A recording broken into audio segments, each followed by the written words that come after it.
नमस्कार, खरी खरी लेकर हाजिर हूं मैं सर्वमित्रा।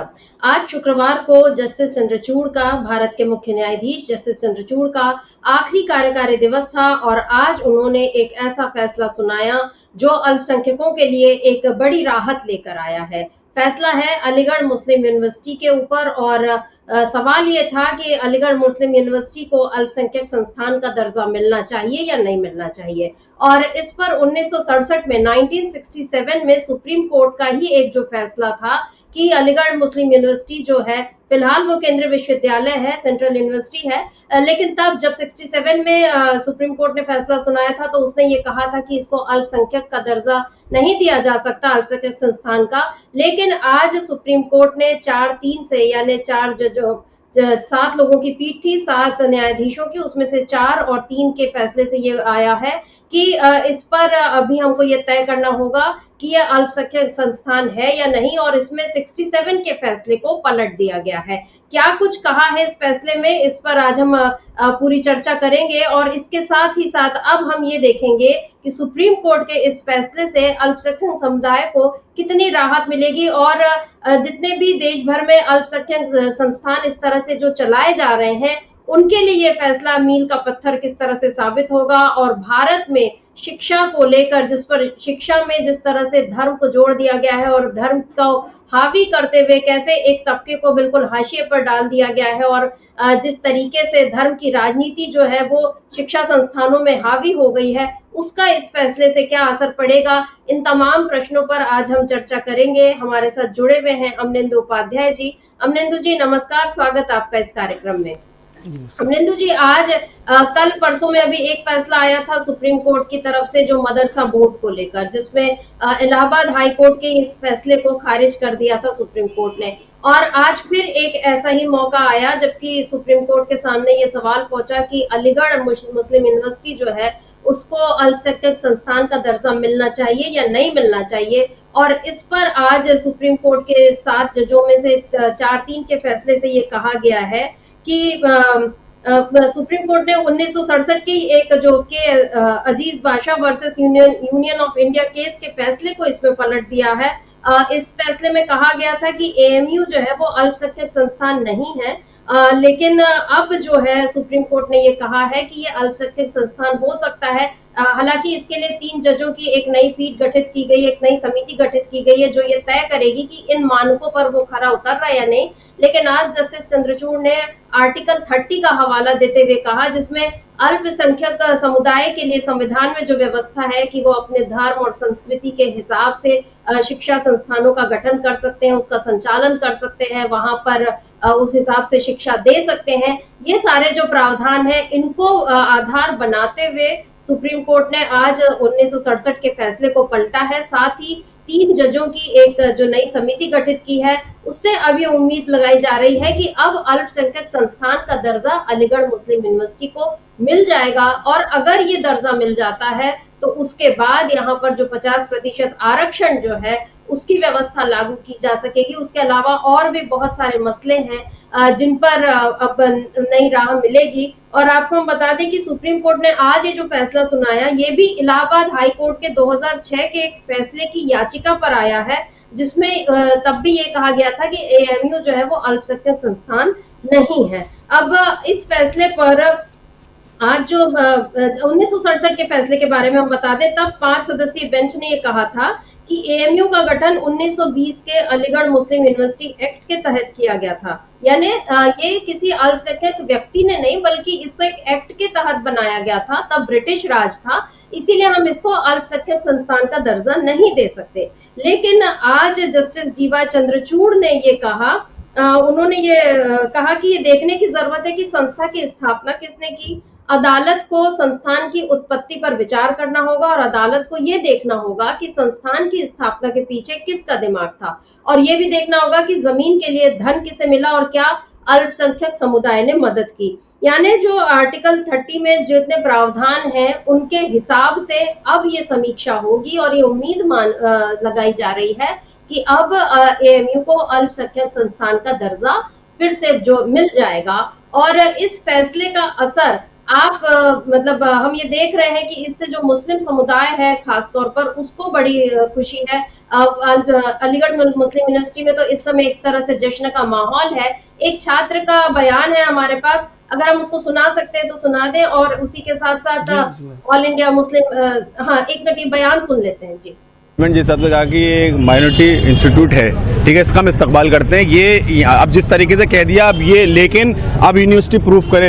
अब रही बात प्रूफ करने की, तो आप इसकी हिस्ट्री में जाइए, यहाँ की इमारतें देखिए, यहाँ की इमारतें चीख चीख के कहती हैं ये माइनॉरिटी एक इंस्टीट्यूट है। और रही बात प्रूफ करने की, हम वक्त के साथ ये प्रूफ कर देंगे। हमें सुप्रीम कोर्ट के फैसले से इंसाफ की उम्मीद थी। सेलिब्रेट किया आपने? सेलिब्रेट आप लोग देखे किस तरीके से सेलिब्रेट हुआ। आपने भी शायद मिठाई खाई, उसमें आप भी सेलिब्रेशन का पार्ट रहे हम लोगों की। तो आगे भी इंशाल्लाह जो भी चीजें रहेंगी हम इस फैसले का इस्तकबाल करते हैं। जजों को जो रेफर किया है वो तो घुमाने वाली बात होगी, जो भी रेफर किया वही ये मामला है ना, कि जो है वो हम लोगों को मिलके रहेगा। और ये जो पहला जो आज आया है ये बहुत ही राहत दे फैसला है। सीनियर स्टूडेंट है। अब इन छात्र का नाम तो हम नहीं जानते, ऐसे तमाम छात्रों के बयान इस समय आ रहे हैं। और इसी बीच ऑल इंडिया शिया पर्सनल लॉ के जो जनरल सेक्रेटरी और प्रवक्ता हैं यासूब अब्बास, उनका भी बयान सामने आया है। उन्होंने भी इस फैसले पर खुशी जाहिर की है। क्या कुछ कहा है उन्होंने, सुन लेते हैं इसको। वो 3 सदस्य बेंच लेगी। देखिए, ये बहुत अच्छा फैसला है और मैं इस फैसले का वेलकम करता हूं, स्वागत करता हूं, इसलिए कि जो 3 जजेस की बेंच है वो बेंच उम्मीद है कि फेवर में फैसला देगी। और माइनॉरिटी स्टेटस जो मिलेगा तो उसके बड़े इख्तियारात होते हैं, बड़े पावर्स होते हैं, उसके अंदर किसी की दखलंदाजी नहीं होती है और सारे राइट्स, सारे पावर्स उनके अंदर उनको खुद होंगे और इसके अंदर किसी की दखलंदाजी नहीं होगी। और जहाँ तक कि 3 जजेस की बेंच है, वो बेंच जो है मेरे ख्याल से बहुत ही अच्छा फैसला लेगी और वही फैसला लेगी कि माइनॉरिटी स्टेटस को वो कंटिन्यू करेगी। क्या लगता है क्यों जरूरत है, तो एएमयू को लेकर हमेशा ये विवाद क्यों रहता है? देखिए, एएमयू को लेकर विवाद इसलिए रहता है क्योंकि एएमयू अच्छी तालीम दे रहा है और एएमयू से हमें बेहतरीन एसेट्स पूरे मुल्क को मिले हैं। लिहाजा कुछ एएमयू को शक की निगाह से देखते हैं। अगर से इस वक्त एएमयू को माइनॉरिटी स्टेटस मिल जाएगा तो ये बहुत अच्छी चीज़ है, ये बहुत बड़ा फैसला है। हो सकता है कुछ लोग इस फैसले की मुखालिफत करें और उन्हें करना भी चाहिए, क्योंकि उनको एक कांटे की तरह उनके दिल पर चुभेगा कि एएमयू को माइनॉरिटी स्टेटस क्यों मिल रहा है। मगर माइनॉरिटी स्टेटस के अगर से आप राइट्स को देखिए, माइनॉरिटी स्टेटस के अगर से आप पावर्स को देखिए, तो इसके अंदर सारे पावर्स होते हैं। उस पावर्स का इख्तियार उम्मीद है कि एएमयू करेगा इंशाल्लाह। अमरिंदर जी, यहाँ पर जो यासूब अब्बास जी ने जो ये महत्वपूर्ण बात ये कही है कि कुछ लोगों को ये फैसला चुभ सकता है, उसकी वो मुखालफत भी करेंगे। और जिस तरीके से अलीगढ़ मुस्लिम यूनिवर्सिटी को कई बार हमने देखा है कि अतीत में, मतलब हालिया जो बीते बरसों में हमने देखा है कि किस तरह से वहां पर ये साबित करने की कोशिश की गई, जैसे जेएनयू उसी तरह से एएमयू में भी उसको मतलब अलग अलग विवादों में घेरने की भी कोशिश की गई। तमाम मसलों पर अगर वहां छात्र किसी बात का विरोध कर रहे हैं, कुछ कर रहे हैं, तो उनको ये बताया जाता है कि ये राष्ट्र के साथ नहीं है। जबकि ये अलीगढ़ मुस्लिम यूनिवर्सिटी, इसका एक गौरवशाली इतिहास रहा है। 1920 में जब सर सैयद अहमद खान ने इसकी नींव रखी थी, उसके बाद बहुत सारे नामी गिरामी लोग जो हैं इस संस्थान से पढ़कर निकले हैं। अभी भी कुछ लोग जो है वो बहुत मतलब हाई कोर्ट, सुप्रीम कोर्ट, तमाम जगहों पर इसके जज पहुंचे हैं। लेखक बड़े बड़े नसरुद्दीन शाह जैसे कलाकार हैं और कुर्तुलैन हैदर जैसी लेखिका हैं। बहुत कई सारे नाम है, खान अब्दुल गफ्फार खान है। एक गौरवशाली इसका इतिहास रहा है। लेकिन अभी जिस तरीके से इसको एक कि यहाँ आरक्षण का मसला है या किसी और बात को लेकर जिस तरह से इसका अल्पसंख्यक संस्था मतलब जो दर्जा जो है वो ना मिले, इसकी जो कोशिशें की जाती रही और उस पर आज जो सुप्रीम कोर्ट ने जो फैसला सुनाया है, हम लोग कल ही जब हमने बात की जस्टिस चंद्रचूड़ के ऊपर ही हमने बात की थी कि वो किस तरीके से एक मतलब उनके ऊपर हमने पूरी समीक्षा की थी उनके कार्यकाल की एक तरीके से, और उम्मीद भी जताई थी कि वो जाते जाते कुछ और अच्छे फैसले ले जाएं। और आज ये उन्होंने एक अच्छा फैसला ले लिया। उनके साथ जो बाकी जजेस थे, ठीक है, उनमें मतभेद हो सकते हैं और अब आगे जो 3 जज हैं वो क्या फैसला लेंगे ये बात की बात है। लेकिन आज ये जो फैसला आया है, इसको आप किस तरह से देखते हैं? देश के मौजूदा शैक्षणिक और राजनीतिक परिदृश्य पर इसका किस तरह का असर पड़ते हुए आप देख रहे हैं? एक तो समिता जी, जो 1965 का या 67 का जो अजीज बाशा वाला जो प्रकरण था वो 5 जजों का था। ये 7 जजों का है इसमें, और 4 जज जो थे वो बहुमत से ये फैसला आया है। और बहुमत से जो फैसला आया है उसमें जो 2-3 महत्वपूर्ण बातें कही गई हैं वो काफ़ी ज़्यादा समझने के लायक हैं। और जो 3 जजों की जो खंडपीठ एक नई बनेगी और वो उसका कैरेक्टर तय करेगी एएमयू का कि वो मतलब अल्पसंख्यक संस्थान है कि नहीं है, लेकिन उसके लिए एक दिशा निर्देश जो वो इस आदेश में है सुमित्रा जी। और दिशा निर्देश ये है कि अगर जो धारा 30 आर्टिकल की बात हो रही है, अनुच्छेद 30 की जो बात की है ये, उसको लेकर स्पष्ट आदेश है कि अनुच्छेद 30 को अगर आप इस तरीके से विभाजित करेंगे कि आज़ादी से कि संविधान बनने के बाद जो संस्थाएं बनी उन पर लागू होगा और संविधान बनने से पहले जो बनी उन पर लागू नहीं होगा, तो ये जो अनुच्छेद 30 है वो ठीक तरीके से लागू नहीं होगा, इसका गलत इंटरप्रिटेशन होगा। ये बात साफ तौर पे कह दी गई है। और ये कह दिया गया है कि संविधान बनने से पहले भी अगर कोई संस्था बनी है तो उस पर भी वो अनुच्छेद 30 लागू होगा। ये महत्वपूर्ण लाइन जो खींची है सुप्रीम कोर्ट ने, अब इसके आलोक में ही अब जो फैसला होगा, अब जो 3 जजों की बेंच बनेगी वो ये फैसला नहीं करेगी कि माइनॉरिटी कैरेक्टर किसका हो सकता है किसका नहीं हो सकता है। फैसला वो ये करेगी कि एएमयू जो है वो जो 7 जनों की खंडपीठ ने फैसला दिया है उसके क्राइटेरिया पर माइनॉरिटी कैरेक्टर उसका बनता है कि नहीं बनता है। और जाहिर सी बात है कि जिस छात्र की हम लोगों ने बाइट सुनवाई वो उसका भी कहना ये है कि ये हमको साबित करना है एएमयू को कि ये चीज़ें हमारे पास हैं, तो उसको एएमयू साबित करेगा। तो ये बहुत सारी चीज़ें हैं जो दलीलें दी गई थी, उसमें वो दलीलें दी गई थी क्योंकि वो एएमयू के करैक्टर के साथ साथ और भी एक तरीके से कहा जाए वो विस्तार उसका हो गया कि कोई संस्था जो कैसे अल्पसंख्यक संस्था माइनॉरिटी करैक्टर हो सकता है उसका, इस पे पूरा आदेश आया है। तो इसलिए ये बहुत ज़्यादा महत्वपूर्ण है।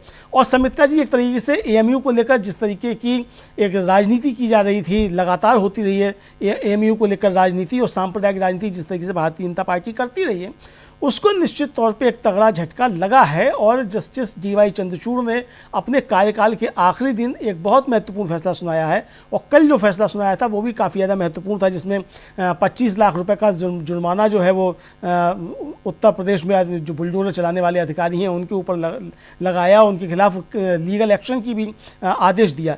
यानी एक तरीके से देखा जाए कि जिस तरीके से संविधान की धज्जियाँ भाजपा शासित राज्यों में उड़ाई जा रही हैं उसके खिलाफ ये 2 जो फैसले हैं जस्टिस डीवाई चंद्रचूड़ की अध्यक्षता वाली खंडपीठ के, ये काफ़ी ज़्यादा महत्वपूर्ण बनते हैं और ये राजनीति को भी प्रभावित करते हैं, अल्पसंख्यकों के अधिकारों को भी एक तरीके से कहा जाए सुरक्षित करते हैं। और निश्चित तौर पे कहा जा सकता है कि जो संविधान की रक्षा का जो दायित्व है सुप्रीम कोर्ट का, जो सुप्रीम कोर्ट कस्टोडियन है संविधान का, इस फैसले से कहीं ना कहीं उसका पालन होता हुआ दिखाई पड़ता है। सुमित्रा जी, तो संविधान का रक्षक है और हर हाल में मतलब सरकारें किसी भी दल की हो, लेकिन उनके राज में अगर संविधान का किसी भी तरह से उल्लंघन हो रहा है तो फिर इस पर सुप्रीम कोर्ट से ही उम्मीद बनती है कि वो सही फैसला लेगा। और आज ये जो फैसला आया है ये इस उम्मीद को और बरकरार भी रख रहा है और बढ़ा भी रहा है। आपको बता दें कि जिस अनुच्छेद 30 की जो आर्टिकल 30 की जो बात की है जस्टिस चंद्रचूड़ ने, ये आर्टिकल 30 जो है ये भारतीय संविधान का एक काफी अहम अनुच्छेद है, क्योंकि भारत जो है धर्मनिरपेक्ष राज्य है, मतलब राष्ट्र है, और इसके साथ साथ यहाँ जो सभी धर्मों के लोगों को जिस तरीके से बराबरी का हक मिला हुआ है, और जिसमें मोदी सरकार जो बार बार एक यूसीसी की बात करते हैं कि हम यूनिवर्सल सिविल कोड ले आएंगे, और उसके आलोक में अगर उसके प्रकाश में अगर हम इस चीज को देखें तो संविधान ये जो आर्टिकल 30 है ये अल्पसंख्यक वर्गों के शिक्षा संस्थानों की स्थापना और प्रबंधन के अधिकार के बारे में है। ये अनुच्छेद जो है ये अल्पसंख्यक वर्गों को अपनी भाषा, संस्कृति और धर्म की रक्षा और प्रसार के लिए शिक्षा संस्थान स्थापित करने और चलाने का अधिकार प्रदान करता है। तो अगर हम ये देखें कि जैसे मदरसा बोर्ड को लेकर जो फैसला था वो स्कूली शिक्षा को लेकर का था, और ये जो अलीगढ़ मुस्लिम यूनिवर्सिटी का है ये अब एक तरीके से हम ये मान लें कि उच्च शिक्षा को लेकर भी यहाँ पर हम ये देख रहे हैं। आप अमलेंदु जी, जिस तरीके से मोदी सरकार इस समय पूरा माहौल बनाए हुए, या बीजेपी अगर हम कह लें या संघ हम कह लें, जो पूरा माहौल बनाया हुआ है कि जहां भी आप एक लोगों के मन में आ ही गया है कि हम किसी दाढ़ी कुर्ते वाले को देखें, जो जालीदार टोपी वाले को देखें तो वो तुरंत ही उसको चौंक कर देखते हैं। नमाज पढ़ने पर आपको आपत्ति होने लगती है, मस्जिदों के सामने आप जबरदस्ती जाकर रुककर जुलूस निकालते हैं और गाना बजाना करते हैं। ये हर तरीके से जबरदस्ती किसी को तंग करने वाली बात जो है वो आ गई है। और दूसरा, एक दूसरे को लेकर जो बहुत ज्यादा संदेह का माहौल जो बना दिया गया है, ऐसे में आज ये जो सुप्रीम कोर्ट ने फैसला सुनाया है और इससे अब ये भी एक बात साबित हो गई जो बार बार ये कहा जाता है, जैसे हमने बताया कि सर सैयद अहमद खान ने उस समय में 1920 में बिल्कुल कैम्ब्रिज यूनिवर्सिटी की तर्ज पर एक उच्च शिक्षा संस्थान यहाँ स्थापित किया और तब से लेकर अब तक बहुत सारे नामी गिरामी लोग यहाँ से पढ़कर निकले। मतलब जब वो पढ़ रहे थे तब वो नामी गिरामी नहीं थे, लेकिन यहाँ इस संस्थान में मिली शिक्षा का असर है कि जो आगे जाकर उन्होंने अपने अपने क्षेत्रों में नाम कमाया। तो एक जो तोहमत लगाई जाती है कि मदरसों में जो केवल धर्म की शिक्षा दी जा रही है और उनको आधुनिक शिक्षा से नहीं जोड़ा जा रहा, या ये जो अपने धर्म का प्रचार करते हैं और लोगों को ये दूर कर रहे हैं विकास से, ये तमाम आरोप क्या इस फैसले के बाद भी खारिज नहीं हो जाएंगे? देखिए समिता जी, वो आरोप तो पहले भी खारिज थे और ये फैसला आने के बाद वो आरोप जो है और खारिज होते दिखाई पड़ते हैं। लेकिन सवाल ये है कि जब राजनीति करनी है तो कुछ भी आरोप लगाए जा सकते हैं। तो वो तो एक तो उनका बीजेपी का अपना एजेंडा है, वो अपना एजेंडा वो जारी रखेंगे। अब हो सकता है कि इस फैसले के बाद वो और ज़्यादा उग्र हो जाएं, कहीं साहब सुप्रीम कोर्ट ने बड़ा अन्याय कर दिया, इस तरह की बातें भी हो सकती हैं। सुप्रीम कोर्ट गलत फैसले दे रहा है, इस तरह की बातें भी हो सकती हैं। भाई फैसले सुप्रीम कोर्ट के हैं, वो सही या गलत है या नहीं है, ये तो सुप्रीम कोर्ट ही तय करेगा ना, जो फैसला उसने दिया है कि वो सही है या गलत है। जाहिर सी बात है कि सुप्रीम कोर्ट ने कोई भी फैसला दिया है तो वो सही ही दिया है, गलत फैसले नहीं होते। और उसमें डिसेंट नोट भी लगे हुए हैं 3 जजेस के। ऐसा नहीं है कि वो 3 जज की मतलब सर्वसम्मति से हो गया हो, बहुमत के आधार पर यह फैसला हुआ है और डिसेंट नोट भी उसमें लगे हुए हैं, मतलब उनकी आपत्तियाँ लगी हुई हैं 3 जजेस की उसमें खासतौर से। तो ये एजेंडा तो उनका अपनी जगह है समिता जी, वो एजेंडा अपना चलाते रहेंगे, लेकिन वो एजेंडा अब कानून की कसौटी पर खारिज हो चुका है। महत्वपूर्ण बात यह है कि अभी तक वो कानून का सहारा लेकर ही कि साहब इलाहाबाद हाई कोर्ट ने वो आदेश रद्द कर दिया था, संशोधन जो था अधिनियम रद्द कर दिया था, इसके आधार पर वो छीन लिया गया था इसका माइनॉरिटी कैरेक्टर एएमयू का, तो उसको अब बहाल किया है सुप्रीम कोर्ट ने। तो यानी कानून की रोशनी में कानून का ही सहारा लेकर आप जो अपना सांप्रदायिक एजेंडा चला रहे थे, अब आप कानून का सहारा लेकर वो सांप्रदायिक एजेंडा नहीं चला सकते। आपके सांप्रदायिक एजेंडा की काट करने के लिए कानूनी फैसला ही मौजूद है। तो यहाँ ये अंतर एक भारतीय जनता पार्टी के लिए आया है। अब जब राम मंदिर के फैसले की बात करेंगे कि साहब वो सुप्रीम कोर्ट ने फैसला दिया था, तो जब सुप्रीम कोर्ट ने फैसला दिया था, आप एक वो फैसला मान रहे हैं तो दूसरा भी आपको सुप्रीम कोर्ट का फैसला मानना पड़ेगा। जी जी बिल्कुल। तो ये अब भारतीय जनता पार्टी का जो सांप्रदायिक एजेंडा है उसको चोट निश्चित तौर पे इस फैसले से लगी है समित्रा जी। जी, क्योंकि भारतीय जनता पार्टी लगातार अभी मोदी जितने जगह भाषण देंगे, योगी जितने जगह भाषण देते हैं, अमित शाह जितने जगह भाषण देते हैं, सब जगह वो यही बोलते हैं कि हमने राम मंदिर बनवा दिया, जबकि वहां वो ये नहीं कहते कि सुप्रीम कोर्ट का फैसला आया था और उसने ये जो जमीन है वो हिंदू पक्ष को दी और उसने ये कहा कि बाबरी मस्जिद गिराना गलत था। ये बात वो कहीं नहीं कहते, वो केवल ये कहते हैं कि मोदी जी रामलला को ले आए और उन्होंने मंदिर भी बनवा दिया और रामलला जो इतने सालों से टेंट में थे उनको उन्होंने उनका घर दे दिया। ये सारी बातें जो हैं ये बीजेपी प्रचारित करती है, बहुत आसान शब्दों में बड़ी सफाई से बहुत गंभीर किस्म के झूठ बोल जाती है बीजेपी और जनता उसको उसी तरह से ले लेती है। क्योंकि अब सुप्रीम कोर्ट ने फैसला सुनाया था राम मंदिर का, इसलिए राम मंदिर बन गया, लेकिन अब सुप्रीम कोर्ट ही फैसला जैसे सुना रहा है कि अलीगढ़ मुस्लिम यूनिवर्सिटी को अल्पसंख्यक संस्थान का दर्जा मिल सकता है, इसके लिए एक राह बना दी है। और आज का ये जो फैसला है, हम आपको थोड़ा इसका विस्तार अपने दर्शकों के लिए हम बता देते हैं कि आज जस्टिस डी.वाई. चंद्रचूड़ का आखिरी दिन था और उन्होंने ये फैसला सुनाया। उनके साथ सहमत थे justice Sanjeev Khanna, justice JB. Pardiwala और जस्टिस मनोज मिश्रा, लेकिन जस्टिस सूर्यकांत, जस्टिस दीपांकर दत्ता और जस्टिस एस.सी. शर्मा ने इस फैसले पर असहमति जताई है। और मसला ये है कि यदि एएमयू को अल्पसंख्यक संस्थान का दर्जा मिल जाता है तो यूनिवर्सिटी में मुस्लिम छात्रों के लिए 50% आरक्षण का रास्ता भी साफ हो जाएगा। अभी जो है एएमयू में कोई ऐसी रिजर्वेशन पॉलिसी नहीं है, लेकिन इसमें एक इंटरनल रिजर्वेशन सिस्टम है जिसके तहत एएमयू से जो भी एफिलिएटेड स्कूल कॉलेज हैं वहां के छात्रों को यूनिवर्सिटी में पढ़ने के लिए उनके लिए 50% सीटें रिजर्व है। और 1920 यानी तब का जो बना हुआ था उसके एक्ट को 1981 में सरकार ने संशोधित करते हुए कहा था कि इस यूनिवर्सिटी का गठन भारतीय मुस्लिमों द्वारा किया गया था। उसके बाद 1905 में यूनिवर्सिटी ने पोस्ट ग्रेजुएट मेडिकल कोर्स के लिए 50% सीटें आरक्षित कर दी थी। तो इस रिजर्वेशन और 1981 के एक्ट के संशोधन को 2006 में इलाहाबाद हाई कोर्ट ने खारिज कर दिया था। और आज इस इलाहाबाद हाई कोर्ट के 2006 के इस फैसले को सुप्रीम कोर्ट में जो चुनौती दी गई थी, आज सुप्रीम कोर्ट ने एक तरफ तो मतलब इलाहाबाद हाई कोर्ट के फैसले को और दूसरी तरफ 1967 के अपने उस फैसले को भी पलट दिया है। ये पूरा विस्तार है, हमारे दर्शकों के लिए हमने ये जानकारी दे दी। लेकिन अमरेंदु जी, अब सवाल ये है कि जिस तरह से अभी देश में जो चुनावी और सियासी माहौल बना हुआ है, हम ये देख रहे हैं कि यदि एएमयू को माइनॉरिटी दर्जा मिलने का एक मतलब जो है वो 50% आरक्षण मुस्लिमों के लिए है, तो ठीक है, अगर जब ये बात होगी तब होगी, लेकिन फिलहाल आरक्षण को लेकर जिस तरीके का एक माहौल बनाया जा रहा है और उसमें राहुल गांधी को बार बार टारगेट कर रहे हैं। आज भी मोदी ने इस तरह की बातें कही और उधर कहीं देवेंद्र फडणवीस, कहीं पर आज नितिन गडकरी का भी एक बड़ा भयानक सा वो बाइट है उनकी। मतलब भयानक इसलिए बोल रही हूँ क्योंकि उन्होंने सीधे ये कहा कि जो करेगा जात की बात हम उसको मारेंगे लात। मतलब ये इस तरह की भाषा वो इस्तेमाल कर रहे हैं और लोग सुन रहे हैं, ताली बजा रहे हैं। लेकिन ये सोचिए कि जिन लोगों को जाति की बात इसलिए करना जरूरी होता है ताकि उनका हक उनको मिल सके, क्या ये लात जो है उनके हक को नहीं पड़ रही है अमलेंदु जी? क्या बीजेपी बार बार ये नहीं बता रही है कि हम जो है आरक्षण और संविधान और लोकतंत्र सबके विरोधी हैं? ये सवाल समित्रा जी आज मल्लिकार्जुन खड़गे ने भी बीजेपी से पूछा है कि बीजेपी संविधान की इतनी विरोधी क्यों है। अच्छा।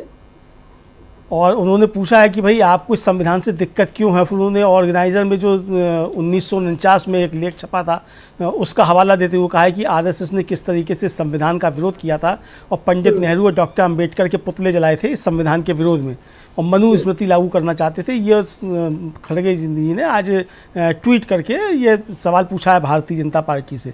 तो समित्रा जी देखिए, ये बार बार ये साबित करते हैं कि ये संविधान के विरोधी भी हैं, ये लोकतंत्र के विरोधी भी हैं। ये बार बार भारतीय जनता पार्टी इसको साबित करती है और कोई कोर कसर नहीं छोड़ती ये बताने के लिए, और इसको कोई दबे छिपे नहीं करते हैं। समित्रा जी, महत्वपूर्ण बात ये है कि वो इसको अपनी खूबी समझकर करते हैं। अब कल जिस तरीके से तमाम केंद्रीय मंत्री राहुल गांधी पर हमलावर हुए राजा महाराजाओं को लेकर, और आज जो उनका एक अखबार है पांचजन्य, उसने जिस तरीके से अपने ट्वीट किए हैं, उससे साफ समझा जा सकता है कि किस तरीके से राजतंत्र के पोषक हैं और लोकतंत्र के विरोधी हैं। चूंकि राजतंत्र के पक्ष में खड़े होते हुए नजर आए, राजाओं की वाहवाही करते हुए नजर आए, जबकि हमारा जो आज़ादी का आंदोलन था वो था ही रजवाड़ों के खिलाफ और अंग्रेज़ों के खिलाफ। चूंकि रजवाड़े यहाँ जो थे वो अंग्रेज़ों के एजेंट बनकर काम कर रहे थे, उन रजवाड़ों के खिलाफ आंदोलन हुए और अंग्रेज़ों के खिलाफ आंदोलन हुए। और आज़ादी के बाद भी सरदार पटेल ने जब देश को एकजुट किया तो इन राजे रजवाड़ों के खिलाफ उनको काम करना पड़ा शामिल कराने के लिए भारत में, और बहुत मशक्क़त करनी पड़ी थी।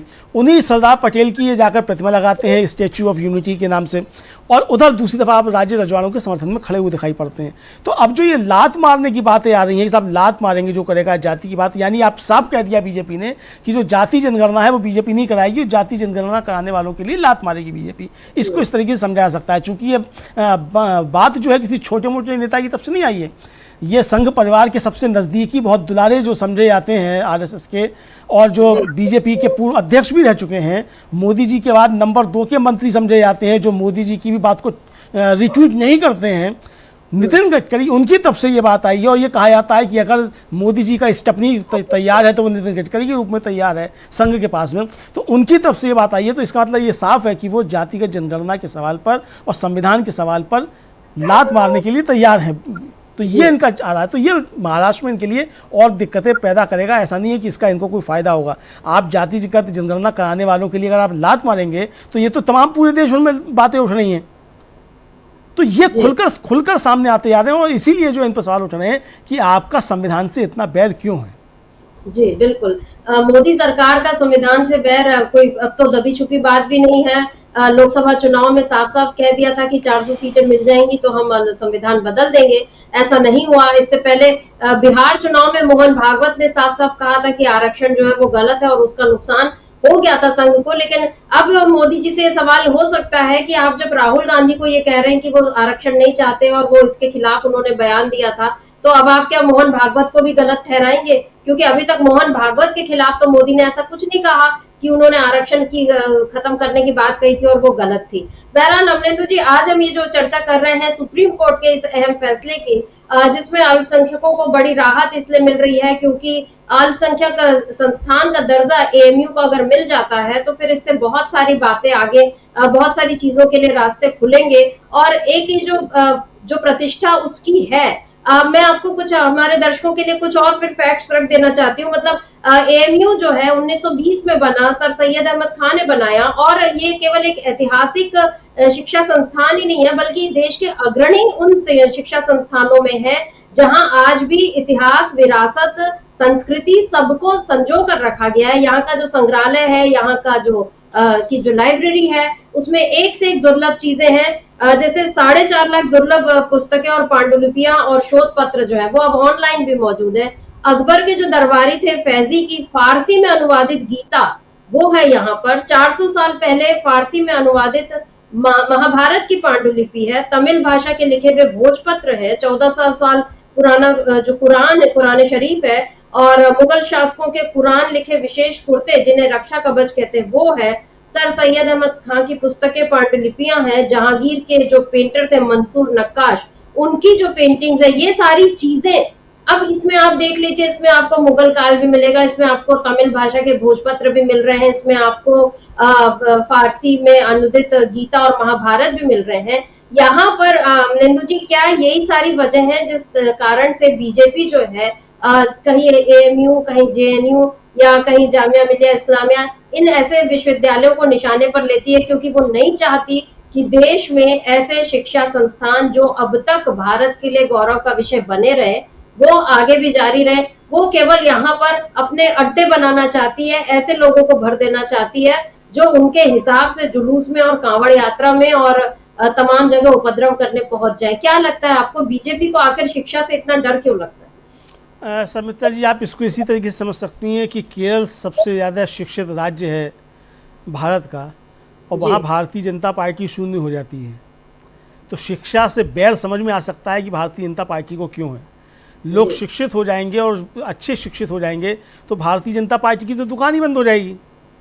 तो इसीलिए शिक्षा से इनको बैर है और शिक्षा पे इसीलिए ये कब्जा करना चाहते हैं। और राहुल गांधी जो बार बार आरोप लगा रहे हैं, अभी भी उन्होंने नागपुर में जो संविधान सम्मेलन था उसमें भी आरोप लगाया कि तमाम इंस्टीट्यूशंस पे, खासतौर से जो शैक्षिक संस्थान हैं उस पर आरएसएस कब्जे कर रहा है और अपने लोगों को उसमें भर रहा है जिनकी कोई शैक्षिक योग्यता नहीं है। ये आरोप राहुल गांधी का है और ये चीज़ें देखने को मिल रही हैं समित्रा जी। यहाँ तक कि जामिया में या एएमयू में भी अपने लोगों को घुसाया जा रहा है किस तरीके से, ये सब चीज़ें देखने को मिल रही हैं।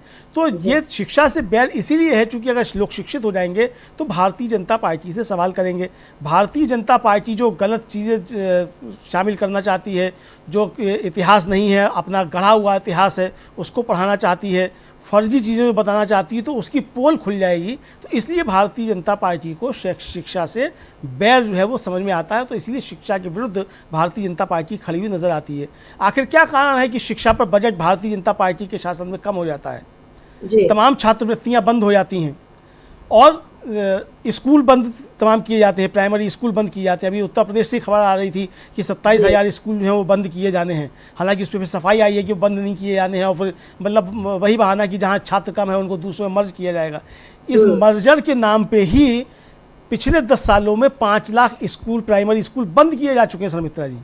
तो ये शिक्षा से बैर भारतीय जनता पार्टी का साफ तौर पे इसलिए समझ में आता है कि लोग शिक्षित होंगे, पढ़ेंगे, लिखेंगे तो भारतीय जनता पार्टी के लिए मुसीबतें खड़ी होंगी और उसका जो सांप्रदायिक एजेंडा है। अब भारतीय जनता पार्टी में सबसे ज़्यादा पढ़े लिखे तो मोदी जी हैं और मोदी जी जो है वो एंटायर पॉलिटिकल साइंस के एमए हैं। तो आप समझ सकती हैं कि सबसे विद्वान व्यक्ति वहाँ जो है सबसे ज़्यादा पढ़ा लिखा वो मोदी जी हैं। तो उसी के अनुसार फिर वहाँ सब क्राइटेरिया तय किया जा सकता है जी। तो इसीलिए भारतीय जनता पार्टी को शिक्षा से परेशानी होती है और इसीलिए चाहे ये एएमयू के खिलाफ खड़े होते हों, चाहे जेएनयू के खिलाफ खड़े होते हों, चाहे जामिया के खिलाफ खड़े होते हैं, यहाँ तक कि ये बीएचयू के खिलाफ भी खड़े होते हैं समित्रा जी। ये बीएचयू के खिलाफ भी खड़े होते हैं। ऐसा नहीं है कि एएमयू के और जेएनयू के खिलाफ खड़े होते हैं, ये बीएचयू के खिलाफ भी खड़े होते हैं, ये इलाहाबाद यूनिवर्सिटी के खिलाफ भी खड़े होते हैं। वहाँ भी देखिए किस तरीके से बुलडोजर किताबों पर चलते हैं। जी बिल्कुल। तो ये इसलिए इनका शिक्षा से बैर बिल्कुल समझ में आता है। और भारतीय जनता पार्टी को अगर अपनी राजनीति करनी है और अच्छी राजनीति करनी है तो उसे निश्चित तौर पे शिक्षा के खिलाफ खड़े रहना चाहिए। ये उनके लिए नई सलाह है समिता जी। 10 सालों में तो हमने यही देखा है कि देश के जितने अच्छे शिक्षा संस्थान हैं वो किस तरह से बर्बाद ही हो गए हैं, और चाहे आईआईटी चाहे आईआईएम इन संस्थानों में भी अब लगातार हम गिरावट देख रहे हैं। लेकिन इसमें आज ये जो फैसला आया है अलीगढ़ मुस्लिम यूनिवर्सिटी को लेकर, इससे एक बड़ी राहत भी मिली है और एक उम्मीद भी बंधी है। अब हम लेते जी आपसे आखिरी सवाल इसी उसको लेकर कि आज का ये जो फैसला है, कल जो बुलडोजर को लेकर जो फैसला आया कि 25 लाख का आपको मुआवजा भी देना पड़ेगा, उसके पहले मदरसा बोर्ड को लेकर जिस तरीके से फैसला आया, ये जो तमाम फैसले आ रहे हैं, ठीक है ये कानून के मतलब ये अदालती फैसले हैं, लेकिन इनसे क्या योगी सरकार को और उसके बाद बीजेपी को बड़ा झटका लग रहा है? क्योंकि यूपी जो है, ये सारे फैसले हम देख रहे हैं कि ये यूपी से ही संबंधित हो रहे हैं, और उत्तर प्रदेश जो है उसको अपना गढ़ भाजपा ने बड़ी मेहनत से तैयार किया, बनाया, लेकिन पहले उसको अयोध्या में हार मिल गई। अब उपचुनाव में आगे क्या होगा ये नहीं पता, लेकिन ये जो सारे जो तीन फैसले आए हैं और लोकसभा चुनाव में जिस तरह से उसकी सीटें घटी हैं, अब आगे आप क्या देख रहे हैं कि यूपी से बीजेपी साफ होने जा रही है? देखिए समिता जी, वैसे अगर देखा जाए तो यूपी से बीजेपी साफ हो चुकी है और बीजेपी का बहुत ग्राफ गिरा उत्तर प्रदेश में, आधे पे आप आ गए, आधे से कम पे आ गए, तो ये समझा जा सकता है कि ग्राफ तो निश्चित तौर पे गिरा है बीजेपी का। अब वो किसकी वजह से गिरा है? योगी आदित्यनाथ की वजह से गिरा है कि नरेंद्र मोदी की वजह से गिरा है? ये झगड़ा आपस में योगी आदित्यनाथ और नरेंद्र मोदी कर लेंगे किसकी वजह से गिरा है, लेकिन ग्राफ गिरा है और आगे आने वाले समय में भी ग्राफ गिरता हुआ नजर ही आ रहा है, ये साफ तौर पर दिखाई पड़ता है। इधर जो ये 3 महत्वपूर्ण फैसले शर्मिष्ठा जी आए हैं, ये योगी आदित्यनाथ जिस तरीके से एक मोदी जी का विकल्प बनने की कोशिश कर रहे हैं, और उसको इसी तौर पे दिखाया जाता है बीजेपी के अंदर भी और बीजेपी के बाहर भी, कि योगी आदित्यनाथ खुद को नरेंद्र मोदी के विकल्प के तौर पे प्रस्तुत कर रहे हैं। और जिस तरीके से उनका बटोगे तो कटोगे नारा जो है, जिस तरीके से उसकी गूंज हो रही है, भारतीय जनता पार्टी के पूरे देश मतलब नेता उनके सब उसको बोल रहे हैं, उसकी वाहवाही कर रहे हैं, उसका झंडा बुलंद कर रहे हैं, तो ये मोदी जी के लिए खतरा के तौर पर नजर आ रहा है। तो मुझे लगता है कि ये तीनों जो फैसले हैं ये निश्चित तौर पे बीजेपी और खासतौर से योगी आदित्यनाथ के लिए एक चुनौती हो सकते हैं, लेकिन मोदी जी इसमें शायद कोई अपनी अच्छाई भी ढूंढ सकते हैं कि अब योगी जी जो है वो उनके लिए खतरा थोड़ा कम हो जाएंगे, इसको इस तरीके से भी वो देख सकते हैं। और दूसरी तरफ ये कि अब मोदी जी ज़्यादा हमलावर जो है वो हो सकते हैं, क्योंकि आज भी वो जिस तरीके से महाराष्ट्र में थे और तुष्टीकरण की बात कर रहे थे, इसी तरीके से यही तुष्टीकरण की बात अमित शाह भी आज महाराष्ट्र में थे, कराज में वो भी यही बात कर रहे थे। यानी ये बातें अब वो करते रहेंगे, भले ही अदालत से जो है वो बीजेपी को फटकार लगती रहे, बीजेपी को जो है वो फैसले उसके खिलाफ आते रहे, उसके सांप्रदायिक एजेंडा कानून से ध्वस्त होता रहे, लेकिन वो कानून की बात मानने वाले नहीं है, वो अपना एजेंडा चलाने वाले लोग हैं। तो एजेंडा तो वो अपना चलाएंगे, लेकिन कानून का हथौड़ा जो है वो उनके एजेंडे पर चलता हुआ दिखाई पड़ रहा है फिलहाल। जी, और इसके लिए आज हम फिर से जस्टिस डीवाई चंद्रचूड़ का आभार व्यक्त कर सकते हैं कि उन्होंने जाते जाते एक अहम फैसला उनके नेतृत्व में लिया गया, और जिससे ये उम्मीद बंधी है कि देश में अभी तक जो संविधान के हिसाब से व्यवस्थाएं जो बनी आ रही थी, चली आ रही थी। जी अमरिंदर जी कुछ कह रहे हैं? जाते जाते चंद्रचूड़ साहब का फैसला है, और शर्मिष्ठा जी इसी खंडपीठ में आने वाले सीजीआई जो है, जो 10 तारीख को सीजीआई हो जाएंगे, जस्टिस संजीव खन्ना वो भी शामिल थे इस खंडपीठ में, और उनका फैसला भी जस्टिस चंद्रचूड़ के साथ में ही इसके आया है बहुमत में। जी जी, ये बिल्कुल एक मार्के की बात है, गौर करने वाली बात है, क्योंकि जस्टिस संजीव खन्ना वो अब संभालेंगे 11 तारीख से अपना पदभार, और इसमें अब ये देखकर ये खुशी हो सकती है कि दोनों जज, एक जाने वाले और एक जो आ रहे हैं, जिनके जिम्मे पर अब पूरे भारत की न्यायपालिका का रहेगा, वो उन्होंने भी इस फैसले पर सहमति जताई है। यानी सुप्रीम कोर्ट से अब तक भारतीय जनता को जो एक उम्मीद बंधी हुई थी वो बंधी ही है,